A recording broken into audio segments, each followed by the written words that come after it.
be seeing an ad right now.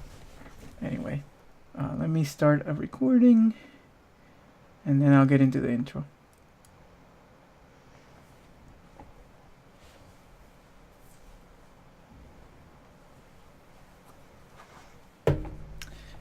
Hail and well met, my fellow Hearthstone players, and welcome to Hearth Coach, the podcast that can help you be legendary. I'm your host, Frid. I'm a player of Legend rank, and Dan convinced me to coach him and record it in podcast form and put it out there so as to hopefully help some more of you make it to Legend also. Alright, so welcome to episode 147 of Hearth Coach. And by now you may be wondering what is going on. Why is Frid doing the intro? Because the intro belongs to Dan. So, unfortunately, Dan is dealing with his whole housing situation. As you know, with the storm, he got flooded. He was living in a temporary situation, but they had some family come in, so he had to move temporarily to another location, and it's a hotel, and you know how hotel Wi-Fi can be. So we said, let's just forget about that, and just I'll find a cool guest for us, which I think I have been able to do. And he sends his regards, and he wishes he could be here, but we're hoping by next week he's back settled, and he's working on getting his house and all that stuff. So we should be back to normal. So let me go into my week real quick, and then I'll introduce the guest. I have been busy again with the in-laws, doing stuff, running around, and I have been playing some Hearthstone, but I still had that Nintendo Switch, so I've been playing some Mario Kart and some Zelda Breath of the Wild. I had to return it, so I don't have the Switch anymore. Hopefully Santa Claus is going to bring one for us. That's our plan. Because my daughter liked it a lot, so she wants one, and that may have been a plan that I orchestrated to try to get her into it. She really liked the Just Dance game, so we'll see what we can do. Grandparents are helping with all this, so that's cool. So anyway, I've been playing some Switch instead of trying to play Hearthstone. I didn't make it to rank 4, barely. I'm back to rank 5, so I need to try to put some more effort into it, but there's going to be some Thanksgiving and some shopping and some other stuff, so we'll see how this week goes. I also have to play the SHL All-Stars. Remember, I was the number 1 seed that was voted in, and that's on Saturday. I need to get with Blake, because he's on the team also. He was the second place, number 2, but the first guy can't make it, so he gets to play. But it's a team thing, so we need to get organized. Like, it's actually synergy or whatever, so it's not like individual matches. Well, that's it for me. So now we want to talk and introduce our guest. I think I have mentioned her before many times during the show, because she is one of the local Atlanta innkeepers that helps run some of the HCT, as well as the firesides, as well as a lot of things Hearthstone. And it is my pleasure to introduce Bunny tonight. How are you doing tonight? Hi, Fred. I'm doing great. I'm doing very well. Well, we're really excited. The show is really excited to have you. I'm sure some of our listeners are as well. And I know it was Thanks for kind of inviting me. yeah, no, it was kind of short notice, sort of, and you were gracious enough to help out. I always manage to find somebody to help me out whenever there's a situation, so I appreciate it. So again, I said a brief intro, but maybe tell us a little bit about kind of yourself and your background for people that may not. I said that you're an innkeeper, but what else could you tell us about yourself? You looking for me in general, or my history as an innkeeper? In general, before we get into the innkeeper. Okay. I'm an artist. Okay. I draw a lot. If you want to look at my artwork, it's Dark Bunny Studios on social and website. I really like video games. I've been playing them since I was a small child. I like anime and fashion and recently more I've been getting into K-pop a lot, and I love dogs. I think they're awesome. I guess K-pop, for people that don't know, is that like Korean music, Yeah, right? it's Korean music, a style of Korean music. I've been really getting in the past couple of years. I've been getting into it, and I'm big into BTS, and they're getting big in the States now. So that's really cool to This see. this is my exposure to K-pop, but there was a movie that came out, Wreck-It Ralph. You know, I have a kid, so we Mhm. watch all the kids movie, and one of the songs, it was called Sugar Rush, was a Yes. K-pop song. So I don't know if you're familiar with that particular artist. I don't even remember the name, but that's Uh, Not offhand, but I like the boy bands a lot. So that's what I'm mostly familiar with is all the boys.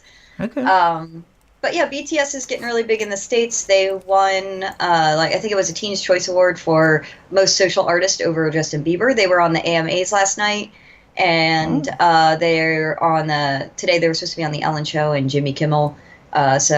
They're like, and they're the first Korean band slash musician that's been on interviews in the States outside of Psy from when he hit it big with his Gundam style. So so it's pretty big. so was he considered one of them? K-pop or Who? he Psy? Oh, Psy. He wasn't considered K-pop, but he was considered like a Korean musician. Right, So, right, right. like BTS is the first Korean musician group outside of Psy that's been on American talk shows and stuff like that. Um, Oh. I can go on and on about BTS, but this is not what this podcast is about. So I'm not going to bore you all with all the No, details. I just find it interesting, so I was just curious. I'm the one derailing it. Normally it's Dan, but I'm playing his part today, because he loves music, but he's a metalhead, so different, different Yeah. kind. Okay, so as it relates, you said you love playing games since forever. Oh yeah. What kind of games are your favorite? I really like anything that's story driven, so like RPGs or MMOs that have really good stories. But I also like puzzle games a lot as well. And then more recently, I've gotten into Hearthstone and then Heroes of the Storm, which are two types of games that I normally don't dabble in. So the Like MMO. I've played like, I'm sorry, you just cut out a little bit. Oh yeah, no, I'm saying MMOs. The king of MMOs is gonna be WoW, right? I'm assuming you played some of that. No, I've never played WoW. Oh Uh, really? I Okay. don't. I'm gonna make a lot of people angry. I don't like the way WoW looks. I think it's very cartoony.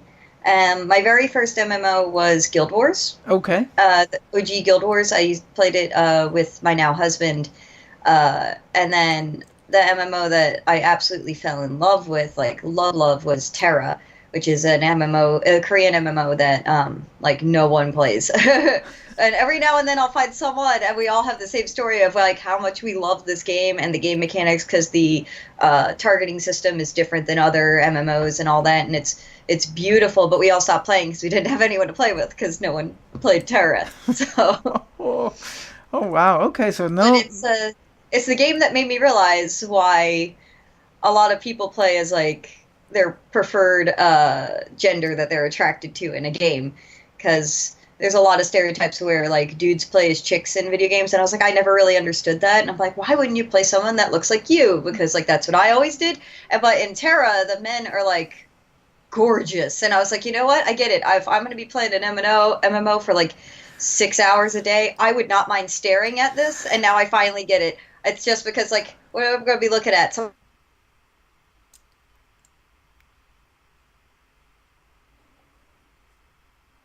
Oh, looks like we may have lost the connection here. Let me see what's going on.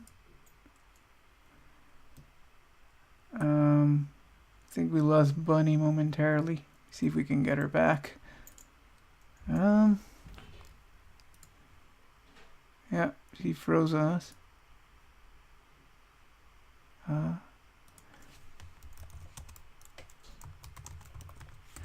Let me see. Yeah, I think her Skype quit on us. Let me try to fire her up again. Sorry about that.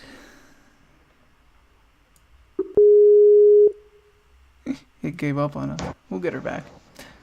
ooh, sorry about that. Skype just decided to close on me. Yep, yep. No, you were talking about how you like to you play as the opposite gender because you could be looking at this character for quite Yeah, I some was just time. well, it's like if I'm going to stare at something for a very long time, it might just be something that's pretty, right? Yep, yep, yep. No, that's funny. I never thought about this idea, but when I did Diablo 3, I did a female character, Demon Hunter. But Hmm.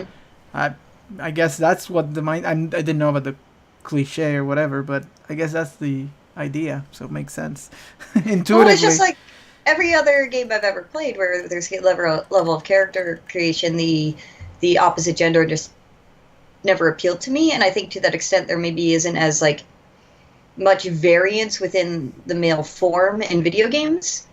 Um, or I guess maybe it's the opposite. Maybe there is. I don't know. But it just like within Terra, like you have through all the different races a variety of different forms. Like both male and female. You'll have like skinny males, like really jacked males that are ripped up top. You'll have males that have like pot bellies. You'll have like there's a lot of variance within the races. So like no matter what body type you're attracted to, they basically have one for the most part. And it's the same with the women. You have the super curvy women, you have the thin women, you have like a variety of different body types. So like I said, basically whatever you're attracted to, there's pretty much something for everyone. So whereas in other video games, there's not a lot of variance. It's usually just like here's one thing, and you can change like the eye makeup and the hair color or something like that. Yep.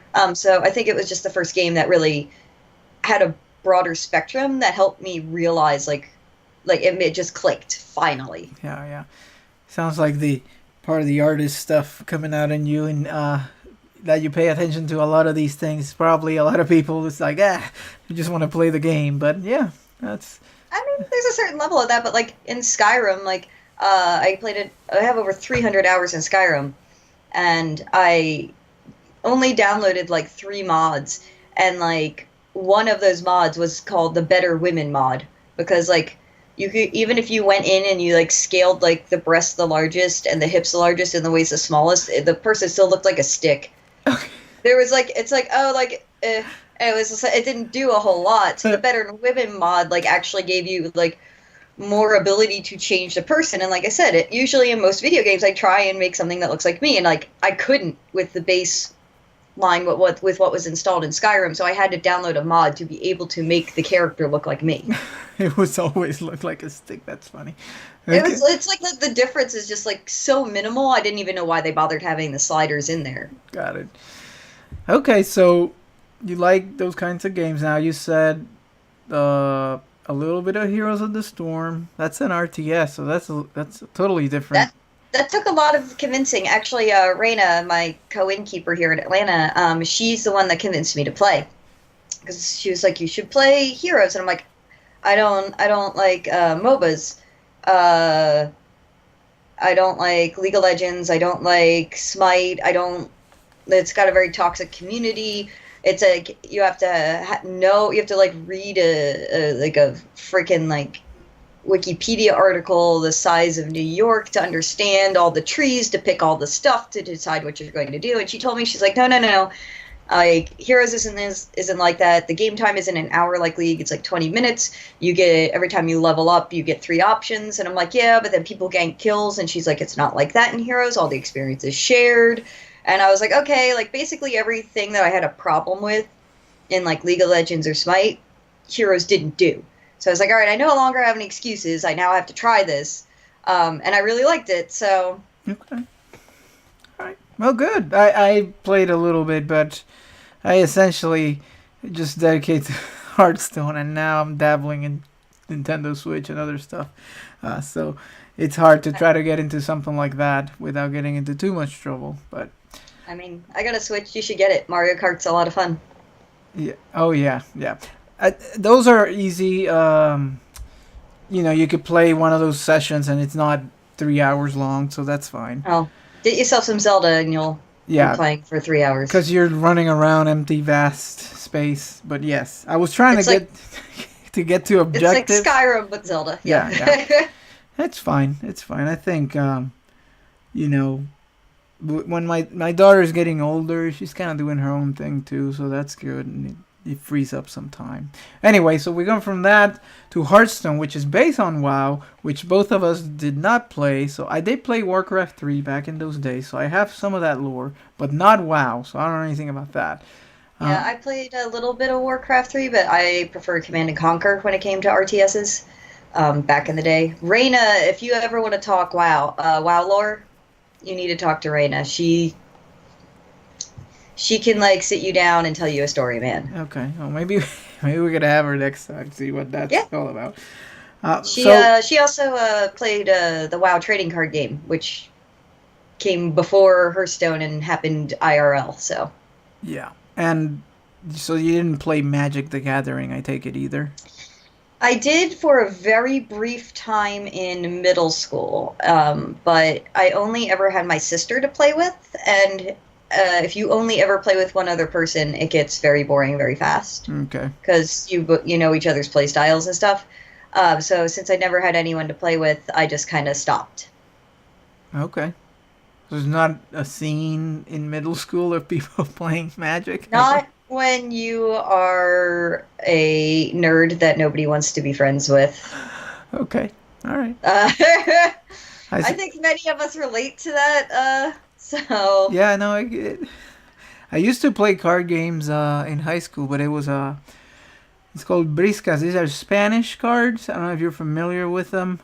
It's a very simple game, but it can get very competitive. It's a team game. Everybody was into it, so I played some of that way back. Remind me of that. That was in high school. That's all we would do, play that card game over and over again. Totally different. I don't know what to describe it like. It's kind of like a battle game. Anyway, this is not the card game show. So back to Hearthstone.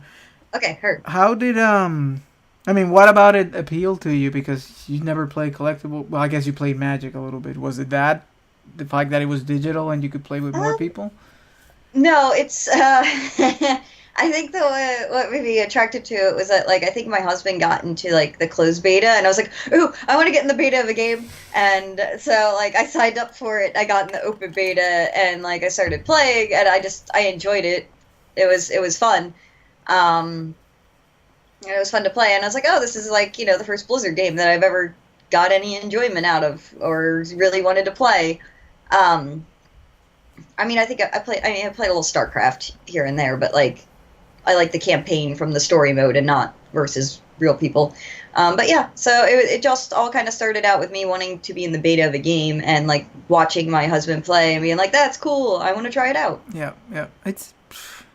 I think some friend got me into it. Same thing, like a beta. She's like, you should try this. I think you'll enjoy it. And it's so pretty, the art, the way the cards work, and all that stuff. I've never seen anything like it. It's like, man, this is awesome. So anyway, that's how I got into it. All right, so how long? So you played since the open beta, I guess. And yeah. Have you been playing pretty consistently since then, or? Yes. Okay. I've hit 20 at least every month because like when it comes to games like this, I'm a collector.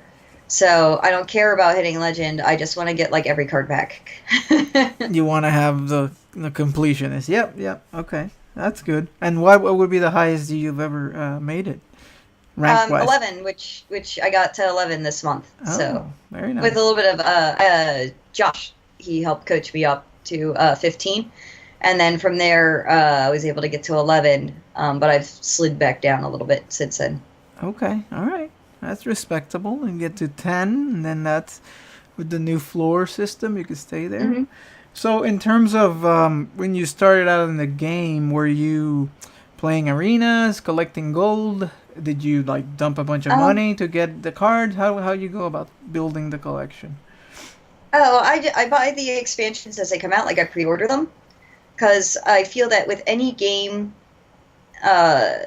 if I do, I feel like I got like that much money worth of game out of it, and I always do. I always feel like I like this game enough, and like for me, like it's like okay, you buy if you have a PlayStation or something, you're spending $50-$60 on a bunch of different games, and you don't feel upset that you're spending $60 on Assassin's Creed and Assassin's Creed 2 and Assassin's Creed Pirates and Assassin's Creed Ducks on a ship. You don't feel upset about that. So I never really got why people would feel upset about constantly buying expansions for Hearthstone. I'm like, do I feel like I got a full game's worth out of this expansion? Yes, then it's worth the money to put invested into another game, especially if I'm not purchasing other games to play, Mm-hmm. So I do that, and then, I dust my extras. I'll dust Goldens that I don't need that I already have copies of. And I do my dailies. I try to do my dailies as well. I don't like Arena. Everyone always says it's the best way to win, but I just die 3 times and get the consolation prize every single time. So usually I just end up sitting on a bunch of gold being like, oh, I should play Arena. I shouldn't buy packs. And then I never play Arena. And then the new expansion comes out and then I just spend all my gold on packs. Yeah. Okay. Do you ever feel being competitive or really trying to make a push to like rank 5 or something like that, or? Not really. I mean, it's just a matter of like when you're around a lot of people that are very, very good, you just kind of get your ass handed to you a lot, and you understand that your decks aren't good and that you don't play well. And like, maybe a lot of people don't experience that, but since I run a lot of Fireside Gatherings, that's pretty much all I experience. So, being super competitive isn't like I'm not knowledgeable enough to be able to look at something and be like, that shouldn't have happened. I'm angry because that's a cheap move. I'm just like, oh, I fucked up. I shouldn't have played that one card. I should have played it the other way around. And then, with the higher the rank you are, that one misstep is what can throw the entire game. Yep. But like, I'm trying actively now, like this month, like I said, I got up to 11. I'm trying actively to be better about it and to become a better player. And I do recognize that my biggest fault is that I play too fast. I don't think things all the way through, and I don't math out my mana correctly. Okay. No, it's interesting. I think that this whole show and the premise is all about, hey, you want to get to legend, and every guest we've had, or I guess, yeah, most of the coaches are legend people or people that play competitively and want to become legend. But I think there is a place for somebody that, like, you like collecting the cards, you like collecting the card backs, you enjoy the fun of it, and you don't need to get to legend. That's not all there is to the game. Like I say, you do know that's the largest audience, right? What's that? The biggest player pool for Hearthstone isn't like legends or isn't people trying to get to legends. It's that 15 to 10 rank. That's the largest amount of people in Hearthstone. Yeah, I mean that's exactly right. So I just we gotta get caught up on because the goal of the show and everything is legend, but that's not all there is to the game. So that's no. Good. I mean, like if I get to legend, like I'd be like floored. I'd be like, oh my god, like look at this happen. But I mean, I've also seen Ben, one of our local Hearthstone guys, like. He was kind of like me, and then he was just like, no, I'm going to do it. I'm going to get the legend. And he worked really hard, and he did it. And it was, like, super cool to see someone, like, just, like, put the time and the determination in and just, like, be able to achieve it in a season. And so that was really cool to see. So, like, and, like, myself, like, I get to 20, and I'm like, okay, that's cool. And me actively hard and, like, working with people with decks and with coaching on my playstyle, and being able to get as far as, like, not just 15, but 11. That's, like, really cool to me that I can do that in a season. Yeah, no, that's good you mentioning that because it does take time, it does take effort, and you have to put in the attention, how you're saying you're playing too quick, all those things that a lot of people do. And then if you don't even recognize that, and you're like, why am I not progressing? Well, it's all of that, but you kind of see what it is, and you're trying to do it better, and that's good stuff. Well, it's also that's why you have people like you and friends at Fireside Gatherings that can help you. Like with Ben, who I was just talking about, who made it up to Legend for the first time a couple months back. He had a couple people watch him on a stream and help coach him through it, and it really helps expose you to paths and plays that you may not have thought of. Yeah. No, I think we have what we call our Hall of Legends. There's over 30 people that have become part of it. Just by listening to the show, they say one way or the other, it has helped them because we talk through the plays in such detail. Anyway, so you talked about Fireside Gatherings and all that stuff, and I know that it became an official thing to be an innkeeper. So why don't you tell us a little bit about what that's like. Do you have to like apply? I mean, maybe tell us a little bit about that process. Okay. So I've been running Fireside Gatherings since Blizzard started them as a thing that you could do. It happened shortly after Hearthstone came out of beta and was live. And all that it was just like a website being like, hey, do you want to host a Fireside Gathering? And it had very minimal information, and there was no listing of events. They were just like, go to this forum that's not run by us and post your event there. And I was working at Battle and Brew, and I was like, we run StarCraft tournaments. Why can't I run a Hearthstone tournament? And I just kind of looked up how they were run at the time, like what Blizzard had done, and we hosted one ourselves. To become an innkeeper, but both back then and now, it requires nothing but the desire to do it.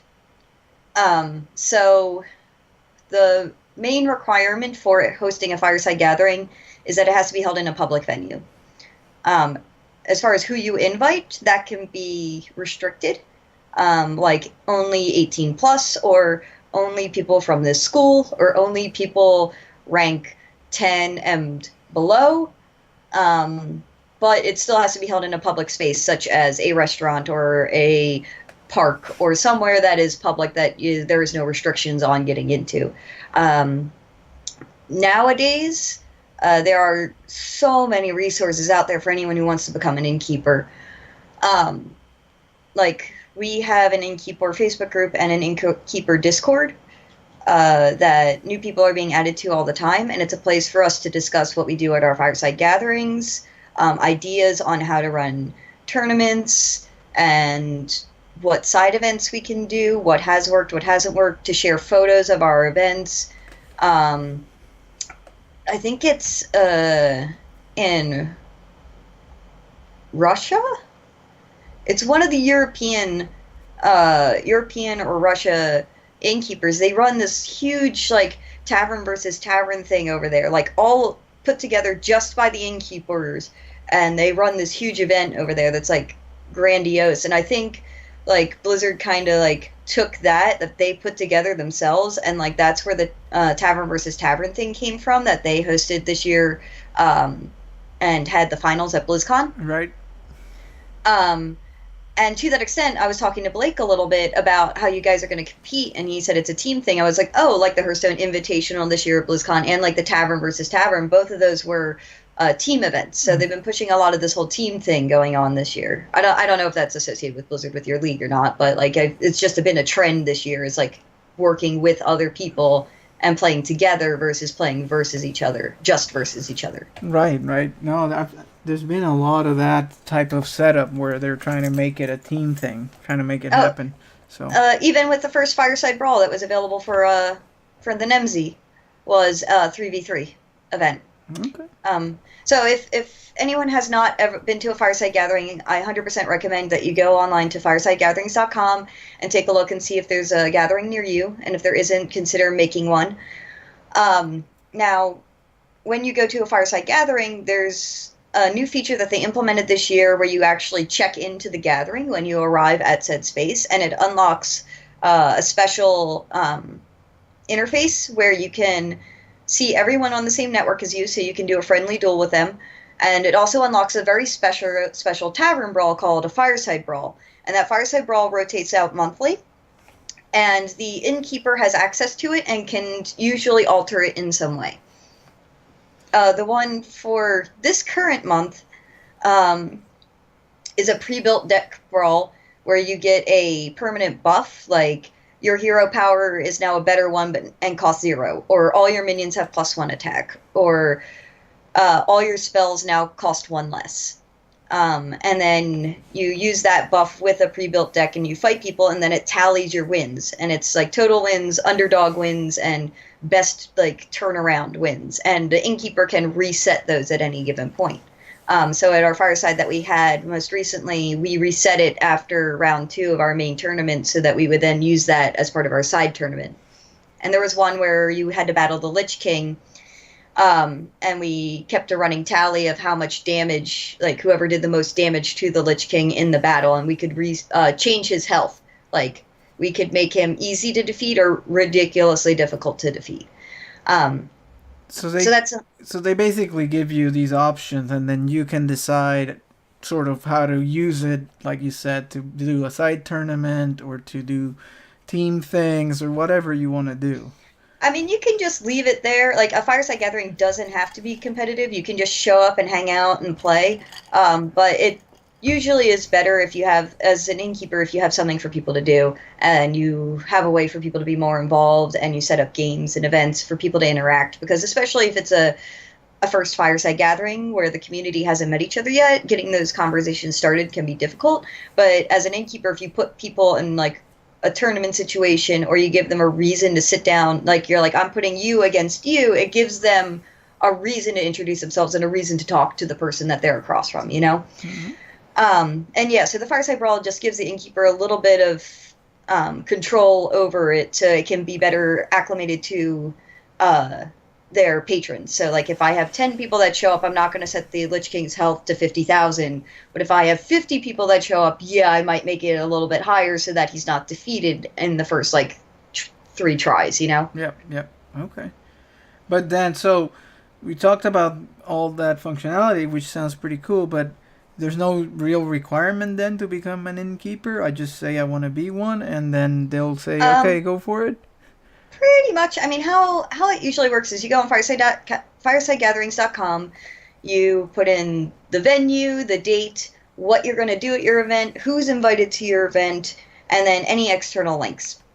So, at a glance, like there's also a section on the page where you can go to where it'll like tell you things that you can do, and it can be pretty vague, especially if you've never run one before.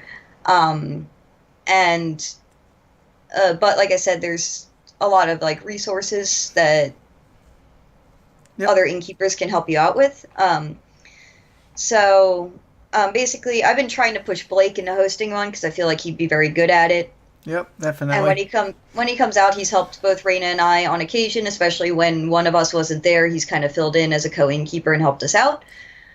So that's another way of getting to do it is like if you're not sure what to do and you want to host, if there is a local community, go to the local community, see what your current innkeepers are doing and talk to them. Tell them that you want to host. Tell them that you want to do things and you can work with them so that you're not, one, not stepping on each other's toes, but two, also have a better idea of what you want to do with your events. There's been there was a really great story. So you may not know this because not a lot of people do. There's the last 2 years, Blizzard has hosted an Innkeeper Summit where they invite out the innkeepers to come into a 2-day conference where we both talk to the game devs and to each other and give presentations on fireside gatherings. And not only do we talk about things like marketing your event, side event ideas, but we also talk about personal stories as well. Mm-hmm. And there's a lot of bonding time. And there was one innkeeper that came out the first year and he had a good time. And this past year, when he came out, he said that the previous year his gatherings went from like 50 people to 30 people to 10 people to 5 people, and he, after talking to everyone, he had to like reevaluate what his fireside gatherings were about and what his community wanted, and he was hosting all these tournaments. And so after the summit last year, he went back to his community and he just said, you know what, I'm going to host a fireside gathering that's just a hangout. We're going to have some fun games, there's going to be no tournament, and he saw like 50 people come out to it. And it was just that his community was just not into competition and not into tournaments. And he had to change his gatherings in order to regain his community to come back out. Did he have to do that? No. This is 100% a volunteer thing. Mm-hmm. When Innkeepers host fireside gatherings, we're not paid for this. We just do it because we love the community and we want to provide a fun place and a fun event for the community to come out and interact in. So, in that state, like basically, if you want to start to be an innkeeper and you want to start doing a fireside gathering, talk to other innkeepers that are in your area if you have them. They might be running tournaments, and so there might be a void for just a communal hangout that fireside gathering that could happen. So there might be like a need for something for a community, or like when I was running them at Battle and Brew, that's an 18+ only venue. There was a void in the Atlanta community for a fireside gathering that was all ages. Hmm. So there may be holes to fill where parts of the community haven't been able to come out or haven't felt comfortable coming out, where there could be, Yep. more Yep. interaction. So there was a lot of great information there to unpack, but one thing I want to make sure I don't miss is the whole aspect of this being a volunteer thing, um, and how much effort you put into making sure these events are successful. So I know I've mentioned it in the show before, but we always have a good time. I know we had hiccups in the past where remember that time where you were blacklisting the site because of the connectivity and all that stuff, but you learn from it and it always gets better, and we always have a good time when we go to your event. So really Dude, I appreciate it. mean, It's it's whenever something goes wrong, there's a little bit of panic in me. I'm like, oh God, nobody's going to come out. They weren't able to connect. But always at the end of the events, I always get at least one person that comes up to me and is just like, look, like I really appreciate you Yeah. doing this for the community, and I hope you do it again. And it really makes a difference when somebody says that, because Raina and I, we do put a lot of effort into these Mhm. events, and we want you all to have a good time. And we've all made friendships, like not just like with like everyone. Like I've made personal friendships with people via Hearthstone, and I've watched other friendships form at these fireside gatherings with people that I've never met before, and now they're really close friends. And it's great. It's great to have that. So I think that for our listeners that are out there that may be, love the game as much as we do, this could be, and then you're kind of a social person. There's some people that I know host any other kind of social group, so they may already have the skill set of organizing.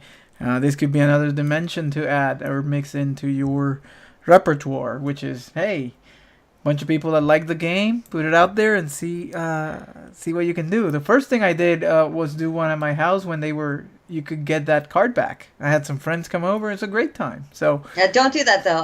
Hosting in a private residence No. is not safe. this Don't go. If you go to firesidegatherings.com, if there's one listed at a home, do not go This to is- it. Do not put yourself in danger. this is the Um, Nemsi story. I was talking before this ever existed. When the card back, Now, the card back is a little different because you just had to be on the same network. That's It didn't right. even have to be a fireside gathering, because that wasn't a thing. Like checking into a Correct. fireside gathering just started this year. yeah, no, Um, it's a good safety note because I know there was some problems with that. People doing.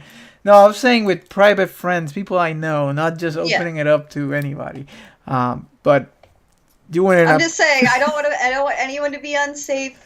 Also, to that extent, don't host one at your home to try and get Nemsy, because you will be locked out from ever hosting a fireside gathering again, and you risk permanently banning your account. So don't do that. Just go to one that's in a public place, ideally with Yep. a friend, or just somewhere where you feel safe. Yep. Yep.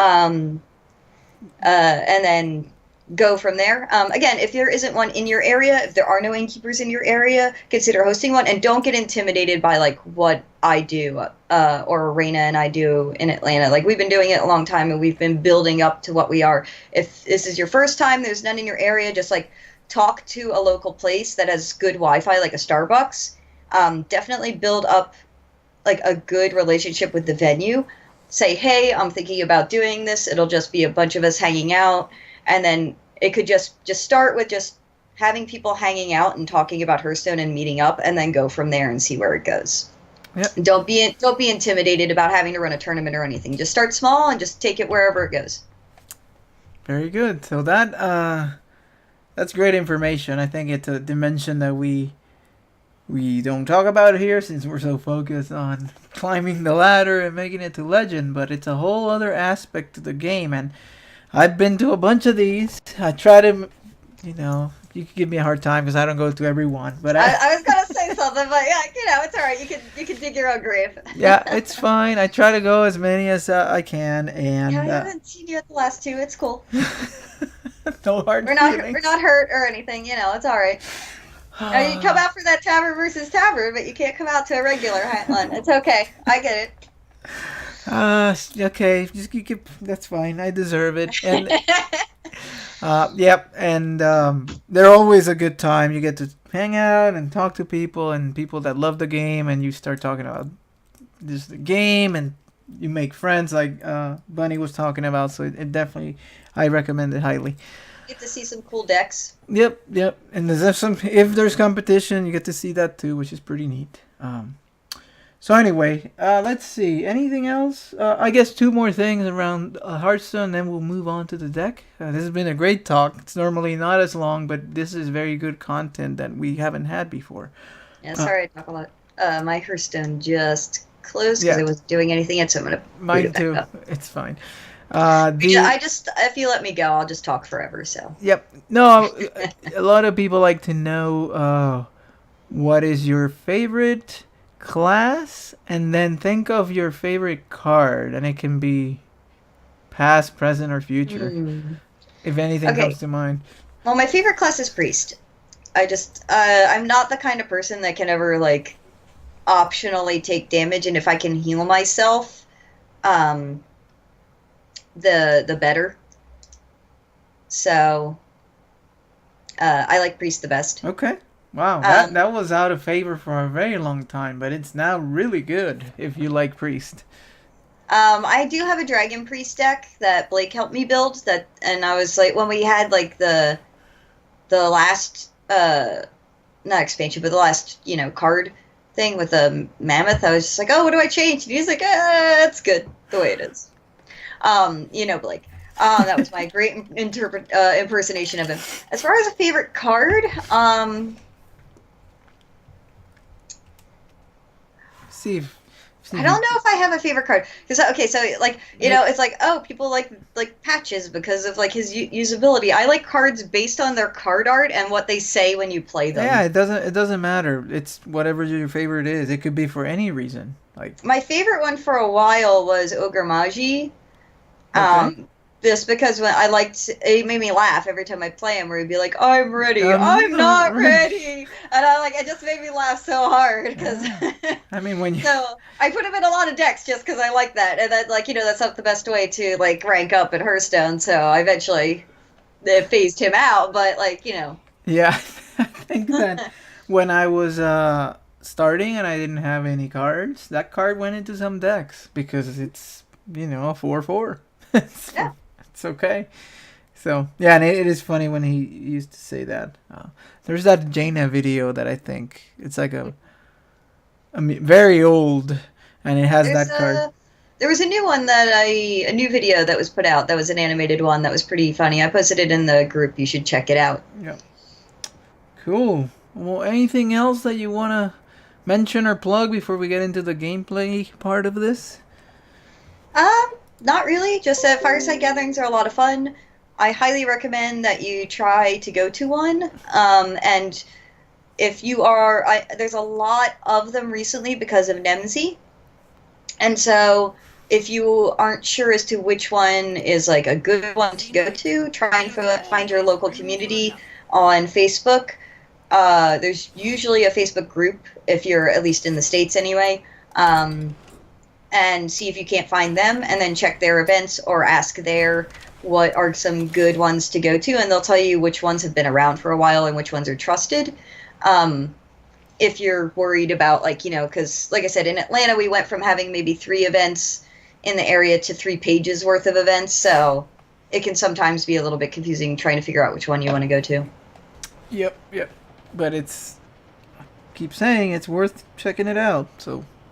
Yeah, we have of the 3 pages, there was a new innkeeper at Octane Coffee, and he said he wanted to start running his every single Tuesday, and his is much more of a casual, come hang out, drink some coffee, and just play Hearthstone. Oh man, I ate right across the street from there today, I think. Well, tomorrow, check it out, see if they're having a fireside gathering. It's always, like I said, every Tuesday, he said he's going to try and start doing it. Like I said, no competition, just hang out, play Hearthstone, drink some coffee. And it's good for us because in Atlanta we're trying to. If for Battle and Brew, it might be a little bit difficult of a location for some people to get to, and that might be an easier one for people to get to, or they might like the environment better, or they might not like competition. Like I said, it's cool.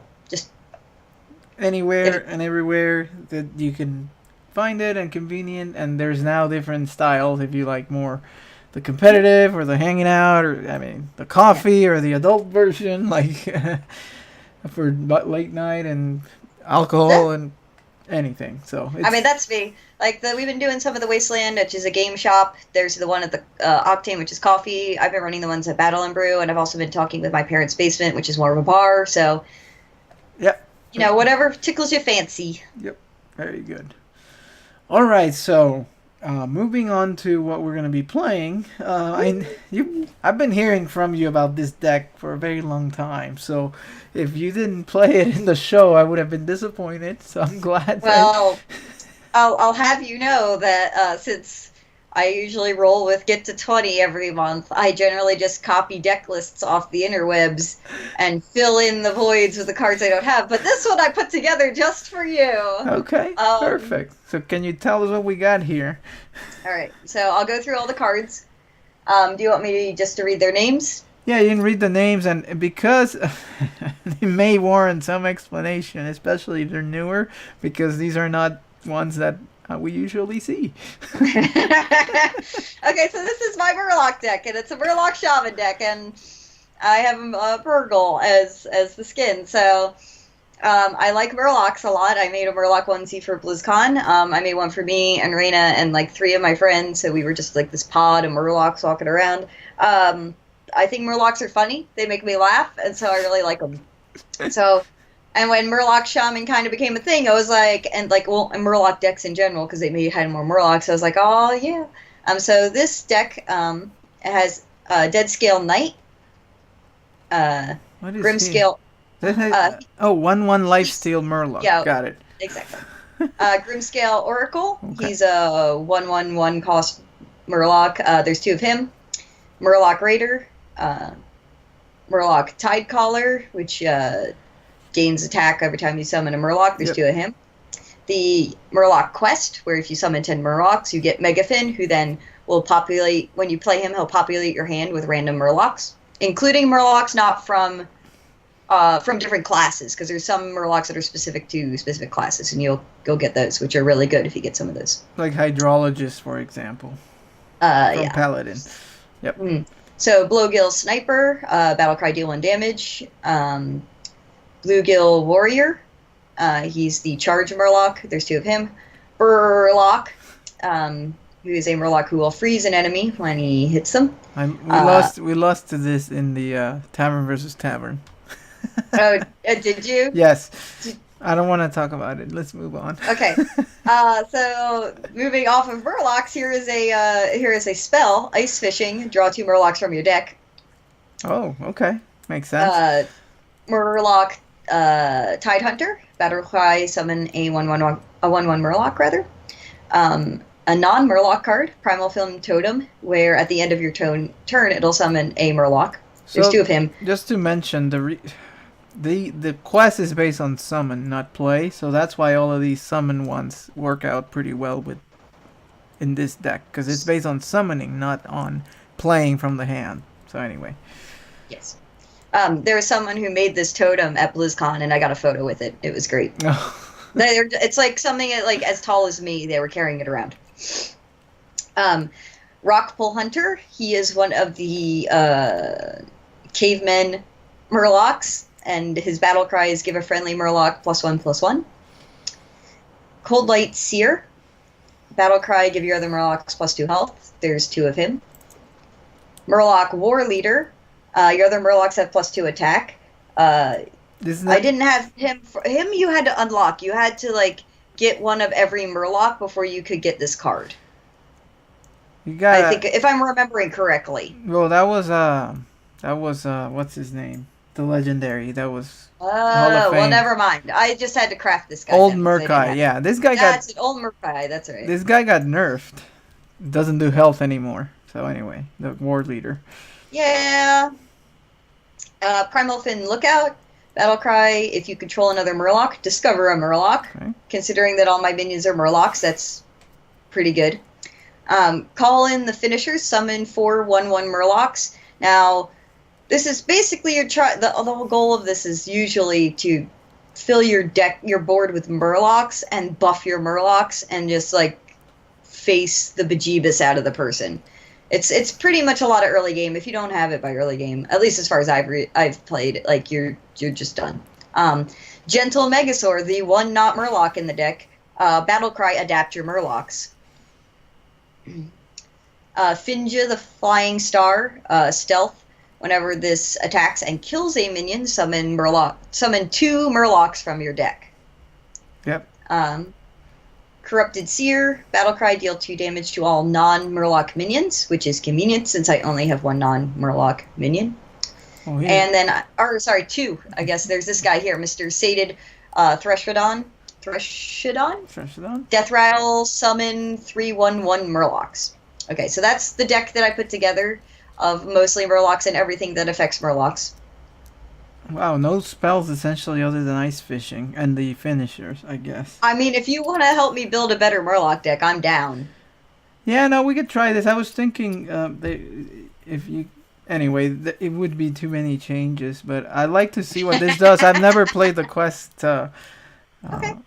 So do we want to play some games? Yeah, let me see. There is a couple of questions from the chat before we get into that. One says, "Wait, you lost the quest shaman?" Oh no. This was pauper rules, so you can't play epics or legendaries. It was like a lethal, and somehow he was able to stop it with the Burlock, and then it was a very close game, so we kind of lost that way. That's what I was referring to. So then it's another question. Anyone know when BNB will reopen? Is that even a thing? Battle and Brew has been acquired by new owners. There is no opening date yet. Okay. All right. Good to know. That's all I know. All right. Just making sure. We answer these questions. You can keep them coming as we play. So if you can go ahead and queue up, I'll watch you. And then Are we gonna play standard, or are we gonna play whatever? We'll play casual. Wherever you want to. If you feel uncomfortable losing stars, you can play casual. That's fine. If you want. No, it's fine. I'm good. I could play ranked. I'm just at 12. I'm not anticipating winning. That's all. Hey, let's feel confident. Not with this deck, anyway. No. Like the deck that I was winning with was a deck that Josh helped me build, a secret mage deck, which I've been told is pretty strong, even higher up. Yes, so. that's what I have been playing. I did lose a few times earlier now, but yeah, Glenn even said that he was been playing secret mage a lot too. It's pretty good. Sue's pretty good too. Anyway, they are thanking you for the update on BNB, by the way, in the chat. Like I said, there's nothing really to say outside what hasn't already been said. All right, so I was probably... I'm going to get the coin, so this all looks pretty good, to be honest. This is what I just... You got the quest, the totem, the ice fishing, and the lookout. Yeah, I guess. I mean, we go 1, 2, 3. Maybe. The 3 will depend on whether we have the Murloc or not, but... Alright, we got a paladin here. He starts with his own Murloc. Yeah, because you can get that guy with the Mega Fin, and if you can, oh yeah. Ooh, we got another one. We're going to play our quest first. Yeah, so you drew Dreadscale Knight. He played the Vilefin Inquisitor, so... Alright, you play the quest. You don't coin out anything here? Nah, I don't think so. No? Alright. Just hang on to it. Hopefully he doesn't have Rockpool Hunter, but we'll see. He's at... What card back is that? That's a new one, isn't it? Yeah, I don't know. The one from last month? I think it's the one from last month, isn't it? Yeah. Alright, so he played a Tide Caller and just... Looks like we're playing against a Murloc Paladin. And he hit us in the face with it. Okay. So I want to play... Are we trying to get the quest done quickly, or... I was just going to play the totem. Yeah, I think that's what we do. And do you want to coin out the lifesteal dude, or no? Yeah, I think you do it with the lookout, if anything. We'll see. Okay. To get the card for sure. Alright, so we're 1 into our quest. Alright, Cold Light Seer gives health, and then he kills the totem. Okay, well there's Finja, so we could do that. We could do that next turn. Alright, so he killed the totem, and that was it. What do you think here? I would play this guy. The lookout? Yeah. Yeah, I think so. And then we like coin Finja. We're falling a little bit behind, but there's not much we can do. So play this Primal guy. Fin lookout. I'd probably take the Murloc Raider, wouldn't you? Or should I take the Rockbull Hunter? Yeah, I like the rock pool here because we'll use it after we play Finja to buff him. I mean, it's a few turns out, but So save the coin for Finja later. And who should he attack? Who should Mr. Primal Fin attack? he just goes face, I guess. There's nothing we can do. We're being reminded Like I said, that he's gonna play Megasaur here. Oh, he already has his little. Oh, that's right. I That's know, his it's, very first turn. It's Blessing Oh, of man. Kings. Jeez.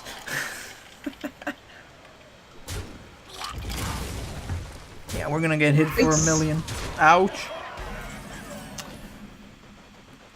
Yeah, I would. All right. So you want to coin out Finja? Yeah, I would coin Finja, but it's not looking that great. But it's fine. I told you at this rank with this deck, I did not expect to do a lot of winning. Hey, it's okay. Now you just can't go with a Paladin Murloc because there's no Murloc skin for the Paladin. Doesn't It's make not full Murloc. right. It doesn't make sense, right? Like it's not good. All right, so he plays a Cobalt Scalebane. It buffs the 6/8. Yeah, we're kind of dead, but you would buff Finja twice with the rock pools and then kill the 1/4. And then see what comes out. But we're probably dead because you don't have taunt. So all of these that it's yeah, I would play that guy too, the knight. And now, like ideally, like we're up to 8. So he's 2 off. So like anything kills us. Rock pool, weapon, Megasaur, 2 Murlocs. There's 1, and then the hero power. So that's it. So you can let him kill it, or you could concede to speed it up. No, we're just gonna wait. Maybe. We're just gonna wait it out. Sometimes he'll fuck it up. Oh wait, he didn't see it. See? That's why you don't just do it. You gotta wait. Oh my god, he just had the hero power. Oh no, he's trading. Maybe he's just messing with us here. No, it's this level. Like I said, you play too fast. You don't think it through. He's playing like how I do. Oh my god, he's rock pulling now. This was lethal. Ah! What is going on? Okay, so. Ooh. Yeah, like I said, you just try and buff your Murlocs to bejeebus him back. And like this guy, give your other Murlocs +2 health, and this dude, so 3, Alright, 6, so 7. I don't have Anyway, 7. you could do something here. I don't know if it's enough, but let's try Probably it. not. So you play the Oracle, and then the Seer. And then let's do some trades. Okay, let's see how this goes. We're gonna go. And then I got my Mega Fin for next turn. Sweet. Okay, so you have to kill the 9/12/9. So send Yeah. in the 6/4 and one of the 3/5s, I suppose. Right? Sure. And then Oh. Oh, Get it away goes back from to him. his... okay, Yeah, it makes sense. That's fine. We would kill the 5/3 with the 4/4. Right? Then the 3/5 kills the 2/2, and then the lifesteal kills the 5/1. And you made a totem, and let's hope it's Taunt Totem. Yeah? Maybe? No, we got a heal totem. Oh, that's good too. Dude, here I'm talking about conceding, and we may pull this back. Hey, like I said, you don't concede. That's a good policy. I'm very fast to concede because I get annoyed. Right? It's a tight collar that he got. Mm-hmm. And doo-doo-doo. Oh. I need to set that back up as my text message sound again. Spike Ridge Steed. Okay. Megasaur. Oh my god. Wait. I'm so excited. Do you want to do Mega Fin or Megasaur? No. So you're going to play the Seer at dead Megasaur. We want something juicy. Come on. You're like, come on, something juicy. Do you want to taunt them all? Alright, hold on. Let me see. Stealth, Taunt, and Wind Fury. 3, 3, 3. Let me know if you want me to hide them again, or can you hide them on your page? I'm hiding it. Okay. Wind Fury, bang, bang. Bang. Do I got enough to kill him with Wind Fury? No. I guess we taunt him. And then I would send 2 of them. Do you want to? You want to taunt? Yeah, taunt, and then send a couple of them in. The 3 attack ones, I guess.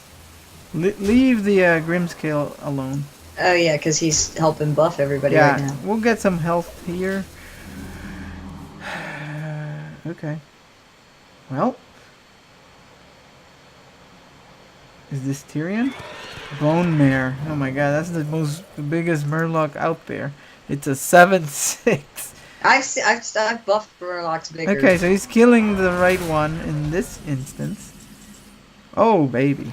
Yes, we got the so he killed the Oracle, right, to get rid of the buff, but you got a war leader, so I play the war leader and then Megafin. I would actually. You think we should Megafin? Wouldn't we? I mean, we can hold on to it if you want. All he does is put stuff in your hand. Let's draw the Murlocs first. You want to do this one? Yes, ice fishing. Okay, you want ice fishing? Mm-hmm. That's fishy. Charge and Burlock. Perfect. All right, so we're gonna. Oh, all right. Send this dinosaur into that 7/5. And we can take down this with your 3 Murlocs. Yeah. I would Burlock the 5/5 and make a totem. And then what? Make a totem. A totem. Okay. You could even hit him. You could even hit him in the face if you want, or just hold off. Sorry. That's good. I didn't play him because I didn't know. No, I think it's running out of time. I was freaking out. I think it's good to keep with the, because it does 4 damage of the charge. It's better than just 2 to the face. You know what I'm saying? So, all right. So he played a weapon and killed a 2/3. And another scale beam. Man, these are big, beefy minions, but it's okay because we've got, Corrupted Seer. He'll kill off my totems, but might be worth it. Now we're gonna go War Leader. Bluegill. Man, if we had 1 more attack, right? Who we want to kill? So 4/1 into 8/5. Yep. 4/2 into 8/1. I know that sucks, but that's fine. I didn't want to do the taunt one. That's okay. Oh. Well, now you. Oh, that's my bad. Make a totem and kill this. Now you have to kill it. I meant the Burlock, but it's okay. Do you want me to? Yeah, just kill it off. Let's get rid of it. Okay. Oh, hey, at least we got a taunt totem. Yes. The reason is we don't want him to have any minions. I think maybe the Seer was a better play. Alright, second Spike Ridge Steed. Blah, blah, blah. Buff your Murlocs, yo.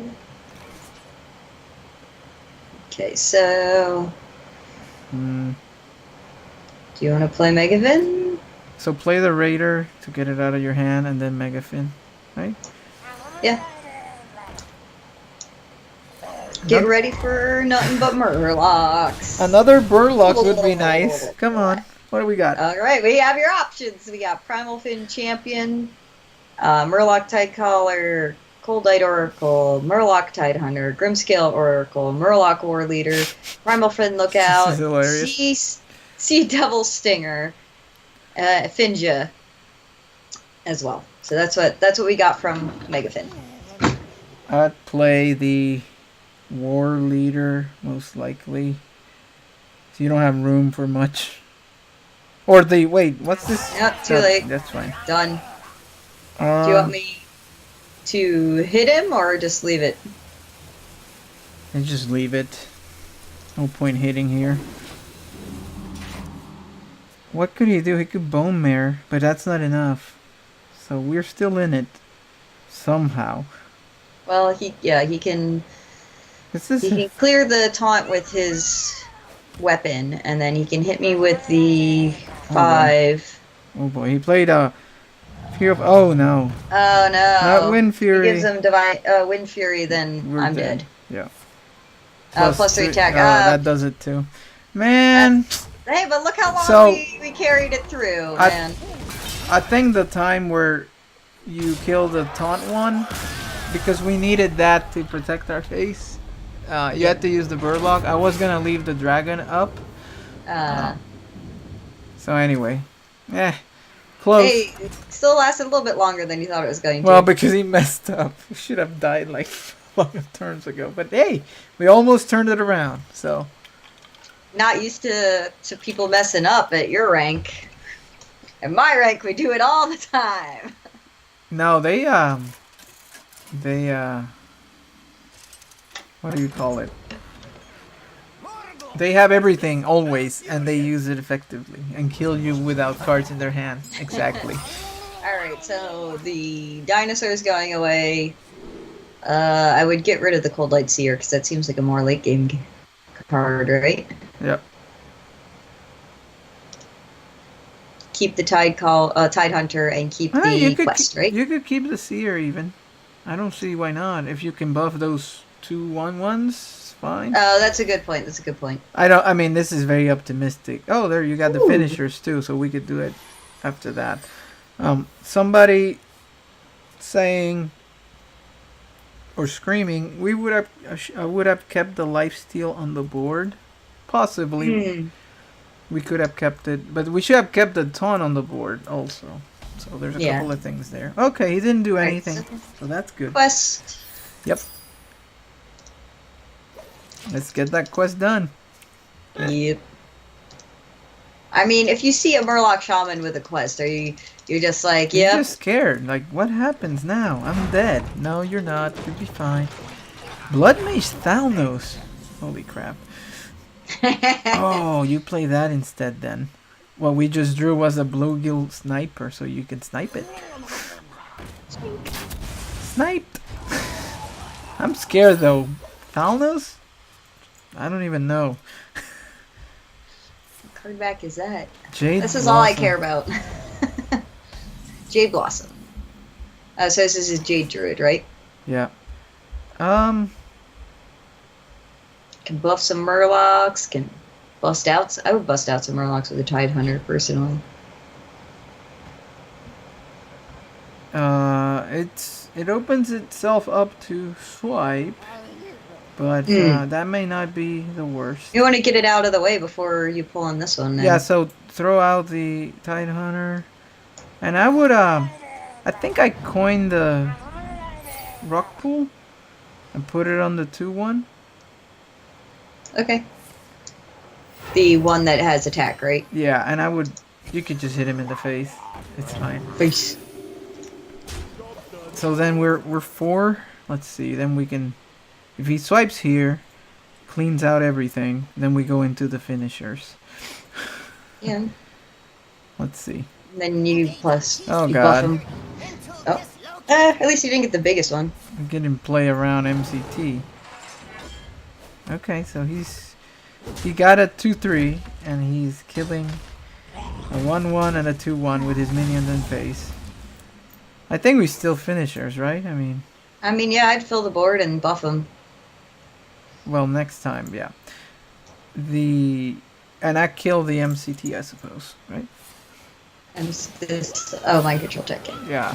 Nothing but Murlocs. And if you play the finishers, it really helps to get your quest, like, Yeah, going. so we should finish the quest here. Now he may have what's his name? What's his name? That's a really good description. Spreading Plague. Okay. The 1/6 that No, he doesn't have it. Alright, so he plays a Jade Spirit. Cleans out 2 of our 4 guys. With the face and the rock pool. Another Seer. Could do more finishers or do a seer and my totem, and if we do the seer and the totem, as soon as the totem draws a Murloc, we'll be done. And you can kill this 2-3, right? The Murloc on the other side. If you buff. If I buff them, they'll get +2 health, not attack. Right, so you just. But yeah, I can take that guy out if you want me to. And then, do you want me to buff them with the seer? And we finish the quest right away. Well, I need 2 more. Right, so the Seer and the one from the totem. So, okay. Yes. Do that and the totem. Primofin. And then kill the 2. And we complete the quest, and then we can decide is it Megafin time or. We just got him holding in so we can get a butt ton of Murlocs whenever we need them. We did it super quick. It's usually pretty quick if you get a decent hand, like with the one that draws the 1/1 Murloc, and then the totem, and then the finishers. If you can do that, and then like I said, if you get like the cards that can buff them really good, you can finish the game real fast. Okay, Nourish, that's good. But like I said, this usually doesn't have a lot of late game. I mean, it's not good, it's bad, but Like it's just bad overall. it's better than him dropping a bunch of stuff. Okay, so he played a Jade Idol, and he's going to Hero Power R1/1. Trade the 2/3 into another 1/1. Trade a 2/2 into another 1/1, and that's the turn. And we get Grimscale Oracle. Yeah, I like him.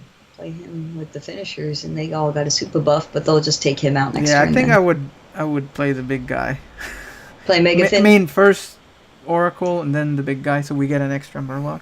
So the Oracle first. I know it's not that much value, but we get an extra one. Maybe good. And I would use the... Whoa.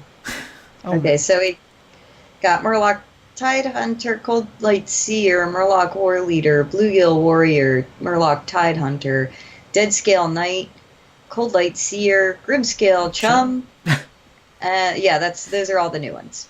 That's fine. So who should I trade this guy in for?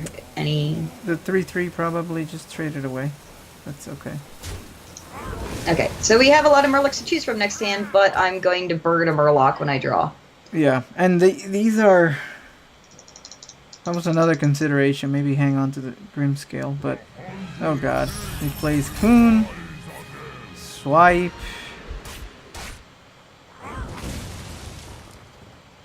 On the Megafin, of course. Trades the both 2/2s.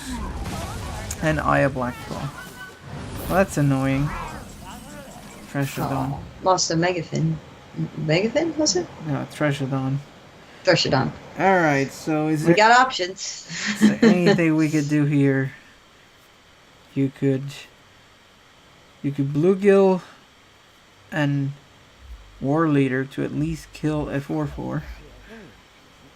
Start cleaning some of this up. But what else would we play with that? Maybe the Tide Hunter, one of them? Yeah, sounds good to me. I mean, he just swiped us, so I don't know what else he could have. He could have the other one. Does that sound good? Yep, so Bluegill, War Leader. Bluegill goes into 4/4. And then Tide Hunter.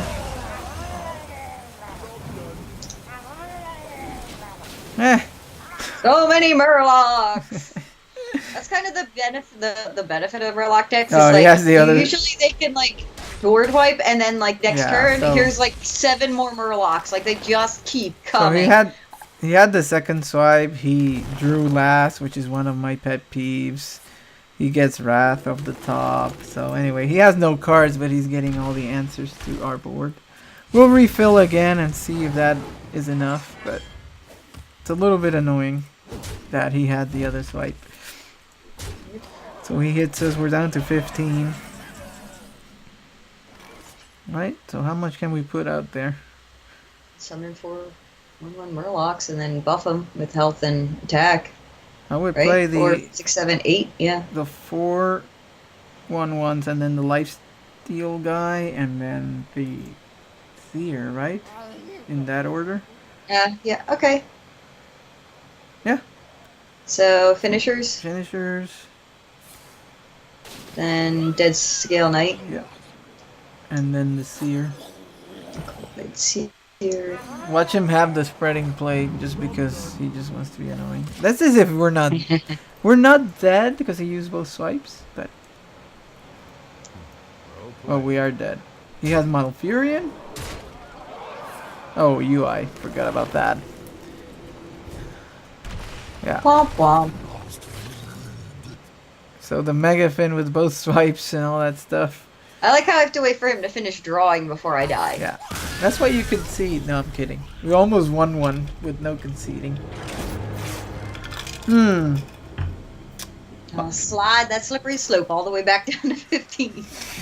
Do you want to play another one, or you feel like... Yeah, that's fine. Okay, let's do one You more. want to see some more Murloc magic? We managed to do Mega Fin twice, so that's something. Oh, like I said, I mean, sometimes you draw nothing but, like, all the big guys, and you're just like, this is not helping. I can't get any Murlocs out to complete my quest, but... I think the War Leader thing really killed this a lot, because that gave health to allow you to do trades. Okay, here's a hunter. At least we've had, like, 3 different heroes to go up against. So we don't want Mr. Thrushadon. Should I keep the Oracle? No, no. Okay.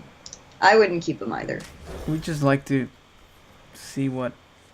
No, a couple 4s. Call in the finishers and the gentle Megazord. Okay, there we go. Got it too. So that's good. We got a Murloc Tidehunter. So you play Unite the Murlocs. Yay! So exciting. Every time. Alley Cat. Okay. Well, we can challenge that. Oh man, you're getting the big stuff. It's a problem. Nothing but, like I said, sometimes you're drawing good and you can tell right at the beginning that you ain't going to be that well off. So he has Unless he also has garbage draw. We're exploits probably... Crackling Razor Maw. Oh no, Scavenging Hyena. We may just lose right there to that. Yeah. Because there's no way we could kill it. Well, we may draw a Tonto. So there's that. Or maybe a card we could play. Lugu Warrior?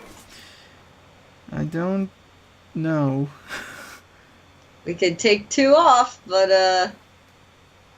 Yeah. do you want to chance it with a... Do you want to do a taunt, or you want to do him? Probably do him, right? I guess. Get the Okay. quest. Get the quest Yeah. going. Trade him off, get that guy at least halfway down, and then he's got... No, if he does play a minion, he's got nothing to kill it against, so... Yeah, what I'm afraid with the finishers is the Unleash the Hounds, and then he makes the Hyena even bigger. So you may just have to drop the Megasaur naked, which is terrible, but what else? It depends on what this... If this is Bear Shark, Because the we're screwed. hounds have a charge, right? Oh, and he got the charge minion, Yeah, great. we're dead. There's no way we live through this. You don't have taunt, right? There's no taunts in this deck, no. So if you play, I mean, even if you play the Megasaur, it just kills it and then makes the Hyena bigger. So you could do the finishers, but if you guys unleash something like that, we're really screwed. do you want to do a totem instead? Well, that's probably worse, right? So finishers, and he doesn't have anything, and then we can Megasaur, and maybe that's one way. But it's super optimistic. Plus, he can Who knows? he can do. Maybe 10, yeah. he didn't draw the card that he needs. Maybe he doesn't have it. Yeah, he has something worse, which is Houndmaster. Well, it's okay because, oh, he went face? So what happens here is we get what we need from Megasaur, right? Poisonous. But first, do a Dreadscale Knight, and then drop the Megasaur. Poisonous, please? Hey, there you go. There we go. Alright, clean it up. Yeah. We're probably dead anyway, but at least we You punish gotta make him. Just make him draw this out as long as physically possible, so Yes. he can't just get the win super easy. Yep. So we can't leave any beast up. We're dead in 4 turns, no matter what. If he keeps hero powering. If he has skill command, it's even shorter. Let's see what happens. It's a kindly grandma. And the kill command on the dinosaur? Mm-hmm. Alright. Grimscale. So we totem, right? For sure. Ah, that's not what I want. He's got the magic totem. Yep. So, We freeze this thing? sure. Do you want to freeze it or do you want to kill it? I want to freeze it because I want to try to gain a little bit more life, but I mean, we could kill it and then freeze when it spawns. so use the non-lifesteal one to kill it. Freeze the non.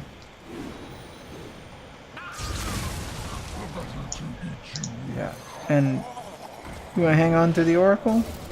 Sure. Oh wait. Nope, too late. You could have gained 2 plus finish the quest, but we could do that next turn. It's fine. Do you want me to play him or no? No, not anymore. He used a kill command on a minion, which made no sense whatsoever, because all he had to do was kill command our face, put us at 2, and then kill us. Okay, Razor Maw.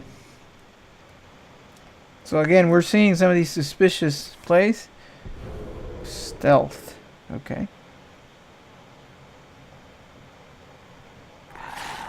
Galaka Crawler. Alright. Yeah, like, we would have been dead right now. Anyway. Rock pool. So, do we grim scale into Megafin? Is that You want to do that? is that the play? Sure. Or yeah. Yeah. Did you want to play Megafin? Oh yeah. Or you think a totem may be better here? Well, I can take out, like, the 2 minions that he has, because I can take this one out with a 3, and I can take out the crab with the poison. We go to 9. He has 3 and 2 on the hand. Do we need a taunt? But that's a 1 in 3? Megafin or the totem? And should I take these guys out? Yeah. I think we do the Megafin. I think it's the best play. See if you get a 1 mana. I'm gonna get a 1 because it's not saying end. We got... Oh, yeah. Throw him out. Throwing him out. Yep. Summon some Murlocs, brah. Now we may have wanted to keep the what do you call it? Down 5, and then does he have anything that can shoot me in the face? Yeah, kill command. Oh, the bow. It's still 1 off. Well, But 3, 4, 5, 6, 7, 8. So we could have done this. Oh man. Let's see what he does. Okay, he decides finally not to trade, so we're screwed because there's no heal, right? no, there's heal like the Murlocs, but not me. Oh. Oh, what are we coining out? What does he got? We may be dead right away. Oh, there's Bear Shark. So Oh. he'd have it too. Alright. If we had Megasaur, So- we had a chance, but we don't. If I can kill him now, then I'm golden. But if not, I'm dead next turn. let's see, how much can we accomplish here? Tide Hunter, War Leader. How much is War Leader? Bluegill, Rockpool, and... Alright, so that's, hold on. That's 10, 12. War Leader gives you 6. So that's 18. Rockpool. Play the Bluegill Warrior. Play the War Leader. Where is the War Leader? Oh, there he is. And then play the Rockpool on whatever one you want. Mega Fin. Make him extra boof. How much did we do? 12? 12, 13, 14, 15, 16, 17, 18, 19, 20, 21, 22, 23, 24. Not enough. Yeah, just hit him with everything. So, I was gonna say. almost. Yeah. We almost pulled it off. But he could have killed, again, he missed lethal, so it's one of those things that This is like, what are you doing, bro? Just hit your fucking kill command. he had Or the your little second one in 12 cards, and now he decides that the face is a good place for it, which was the right play like 3 turns ago. So It's cool. very bad players, but this deck, it's suspicious. I mean, I could have played with that Secret Mage that Scott or Josh helped me build, or I could have played with my Dragon Yeah, Priest. no, it's fine. But I think this this was is a lot of fun. I don't think we've done this before, so people enjoyed having you because we talked about different things and we played a very different deck. So really appreciate you coming on and spending some time with me, rambling on about Hearthstone. Oh yeah, We could go on I appreciate forever, you I can having me. tell. I appreciate you having me on. Yeah, so let's see. You said what was the name of your site again? So Oh, my art site. Yeah. It's Dark Bunny Studios. So Dark Bunny Studios, then you're Bunny Co on Twitter. So make sure to follow her and on Facebook also, and all the stuff that she's doing with the Hearthstone community and her art and all that stuff. Give her some love and follows and all that good likes and all that good stuff. Let's see. I think that's it from you. Let me do me outro and then I'll let you say anything final. So for us, you can find us at hearthcoach.net. We're also on Facebook, Twitter, Google+. We're of course in iTunes, the Google Play Store. We're in Stitcher. Wherever you can find podcasts, Apple Podcasts, we'll be there. So you can find us there and keep the reviews coming. You can write to us at hearthcoachpodcast@gmail.com with your Hall of Legends entries or any questions and stuff that you may have. Our Patreon campaign is patreon.com/hearthcoach. I forgot to acknowledge we have a new patron, but I'll do it next week. Dwayne, I know you're in the chat, so we'll get you. Don't worry. It's a little bit crazy right now, but stay tuned also for the tournament date. We hope to have that it will happen in December once Dan gets situated. So Dwayne, you'll get to participate in that, and info on that again, patreon.com/hearthcoach. And then one final time, I want to thank our guest Bunny. Very awesome to talk about this whole other aspect of the game that we don't get to talk to often. And I think it's open to anybody that just has the willingness and desire to do it in their communities. I think it's a great aspect of the game. And with that, I'll give her the last word. Any final plugs? No, just seriously check out some Fireside Gatherings, meet some people that are also passionate about the game. You'll make a lot of friends the same way that I did and the way Fred has as well. All right. Well, with that, good luck everybody this week on the ladder, and good luck getting to Legend. Alright, so I stopped the recording, but the stream is still going. If you don't mind another 5 minutes, let me ask, does anybody have any questions out there on the stream? I'll put this out here. Whew. If you have to go, let me know too. I don't want to overdo it No, you're good. terms of what you got going on.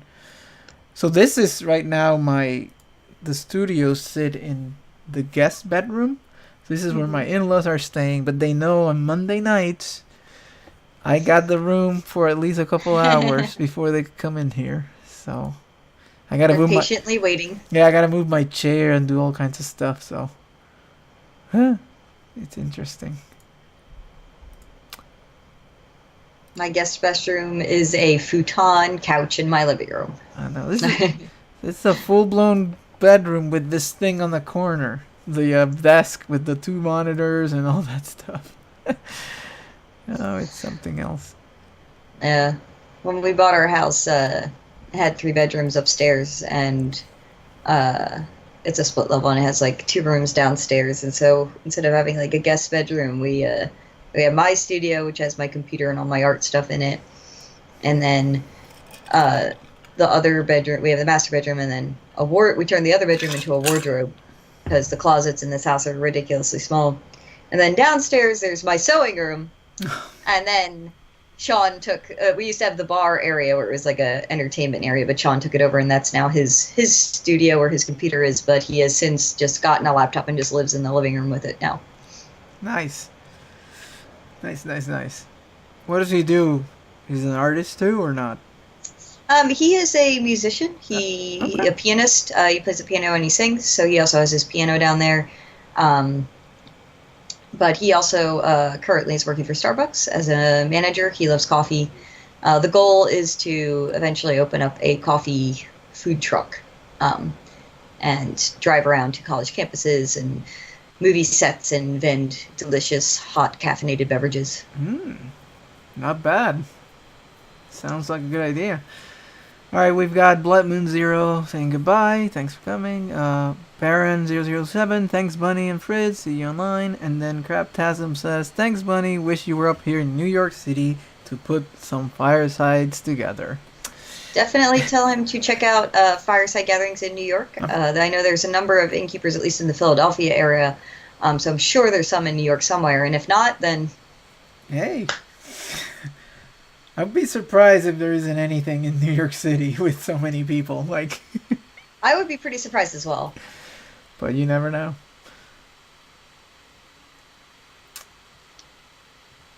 Actually, not really. Wow. Okay. Oh, okay. Very interesting. Well, now you have some goals and aspirations. He's like, maybe I don't want to put all the work. It's like Like I said, just start small. Just like find a venue that's cool with you hanging out playing Hearthstone and make a post on firesidegatherings.com and see who shows up. Yeah, that's all you got to do. One plays out in Queens very, very occasionally. It may also be there's so much going on. Well, but you'd think, I mean, in Atlanta, there's a lot going on here too, and you still get... I mean, on the Battle and Brew ones, there's a line out the door to play these things, so it's quite populated. So the biggest turnout we had was, it was for one of the Tavern Hero qualifiers. I think the very first one was the biggest turnout we had. But with Nemzi, when we even moving the gathering from the first Sunday in November to the 22nd of October. We still had about 50 people come out for that one, and that one was huge. Yeah. But recently, the couple that we've had at the Wasteland, the first time we had probably around 20 come out, and this past Sunday we had about 15. So, and there's reports of a lot of people that do it for the first time. They get more like 8 people that come out. So you don't have to worry about accommodating like ridiculous numbers. Yeah, I think the whole Wasteland thing, as word gets out and people realize, you may start seeing some of that crew. I don't know. We'll just see. I think a lot of it also has to do with location. Like for me, it's almost an hour drive out to Duluth at that spot. So like personally, if I wasn't running one, I wouldn't go to it just because it's too far away. That's why I've been trying to, when Battle and Brew announced that they were closing, I was looking for somewhere in Marietta, personally, because no matter where I'd find it, would probably still be about a 30-minute drive for me, but it wouldn't be highway, and it would be on this side of town, so we could have one on the Duluth side, one on our side, and then there's the Octane one, which is downtownish. Yes. So that we kind of like cover the three areas, so there'd be like a fireside gathering for everyone close to where they are. But I know that my parents' basement is looking to start hosting, and I've been talking with the owner to try and figure out something with them. And with Battle and Brewery reopening, if they're still going to want to do Hearthstone Fireside Gatherings, that'll probably start back up again. So. All right. Well, I know there's a lot of people waiting to hear whenever it's time, so that'll be good.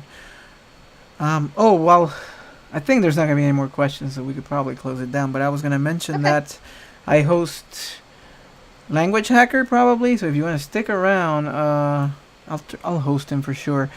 He has been speed running Super Mario Odyssey, so that may be interesting to some of you from the Switch. I haven't played it, so I maybe don't want to see it because I want to try to experience it myself. But he says something like he's trying to get under an hour 30 minutes, so I guess you could do that. I don't know.